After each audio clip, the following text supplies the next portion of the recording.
Hello， 歡迎收睇我嘅麗江古城 Vlog 啊！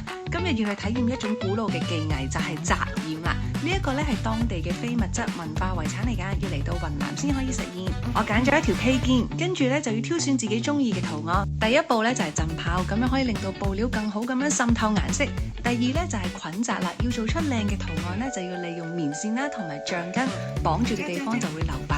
咁因為我要做一啲花嘅圖案啦，所以仲有第三個步驟就係夾紮啦。細細啲嘅花圖案咧，就要咁樣夾，跟住呢個夾住，跟住就開始染色啦。染缸上面嘅藍色原來係板藍根嚟㗎。哇！放進去全部嗎？呢個過程原來會令板藍根由黃綠色氧化成為藍色，神奇嘅圖案就會出現㗎啦。保持住啊！好。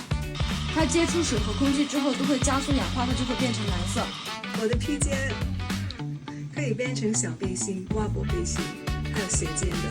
快啲欣賞下我嘅成品啦，好似開盲盒咁樣，咁就可以咧為自己做一條獨一無二嘅披肩，其實都幾開心㗎。